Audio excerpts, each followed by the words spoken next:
everyone, welcome back to Hey Girly. Now, without any delay, let's start with our topic. Let's start with a simple question. When you hear the word air hostess, what picture pops into your head? Probably a smiling woman in a neat uniform handing out food trays, right? But here's the twist. Did you know the very first flight attendant in history was actually a man?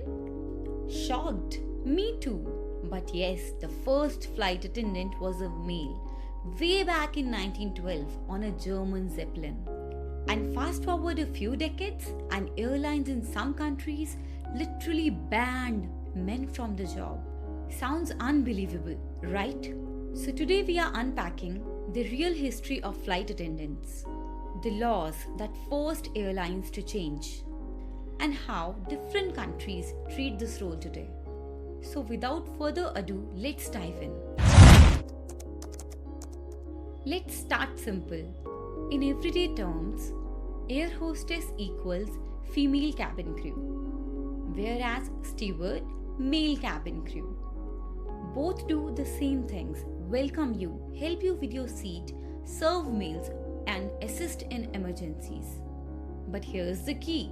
These words are outdated. Today, the professional title is flight attendant or cabin crew. Completely gender neutral. Why? Because the training and duties are identical, regardless of gender. Everyone learns emergency drills, fire safety, first aid, and evacuation procedures. So, when airlines recruit today, they don't say we need air hostesses or we need stewards. They simply say we are hiring flight attendants. It's not just about words, it's about moving past stereotypes. Now let's rewind. In 1912, the world's first flight attendant appeared. His name was Henrik Kubis, and he worked on German airships. So yes, the job started with men. Then, in 1930, a woman named Ellen Church, who was both a nurse and a pilot, convinced Boeing Air Transport to hire female nurses as cabin crew. Her logic? Nervous passengers would feel safer seeing trained nurses on board. She became the first female flight attendant in the US in 1930, way later than men in 1912. But here's the catch. Airlines weren't hiring women as pilots, even if they were licensed. So, cabin crew became their entry point into aviation. By the 1940s and 50s, airlines realized having younger women in stylish uniforms was great for marketing. That's when the job became feminized, with strict rules about looks, weight, age, and even marriage. So even though men were there first, women came to dominate the image of the profession. Okay, so how did men get back into the job officially? The answer? Laws and lawsuits. In the United States, things started with the Civil Rights Act of 1964, which banned sex discrimination at work. That opened the door. But airlines resisted, arguing passengers preferred women. This led to landmark cases.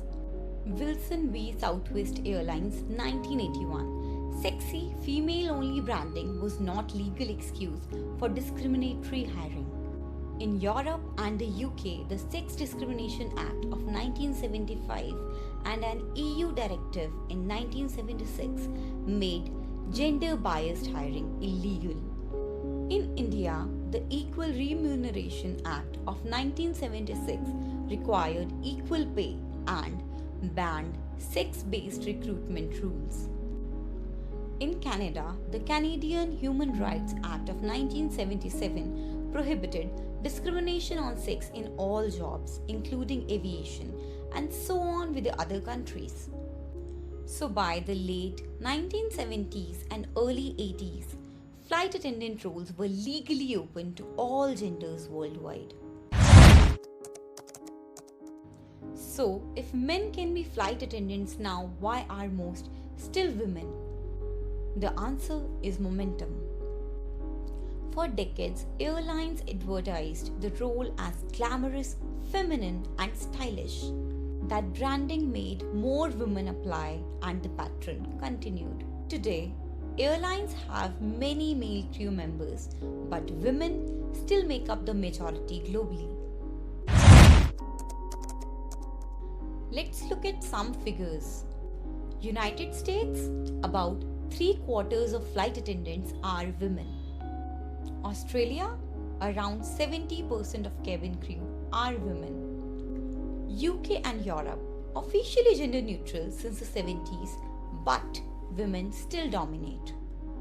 India, airlines hire both men and women, but women remain the majority face of cabin crew. Canada, gender neutral since the 70s, still more women than men in practice. So even though laws guarantee equality, the profession is still culturally viewed as female leaning. And this is why today we don't really use words like air hostess or steward.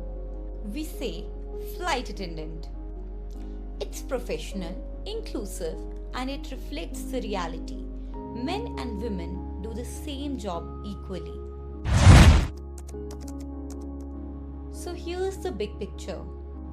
The role of flight attendant began with men. Women entered in the 1930s, but airlines turned it into a female stereotype. Laws in the 70s and 80s forced airlines to treat the job as gender neutral. Today, both men and women serve as cabin crew, but women still form the majority, partly due to history and branding. And that's why the term flight attendant matters, because it represents equality. Next time you fly, remember, behind that uniform is not just service, it's training, safety, and history. Thanks for watching. Don't forget to like, share, and subscribe if you found this breakdown as eye-opening as I did. And do comment the ideas that you have that you want to see next. Bye bye.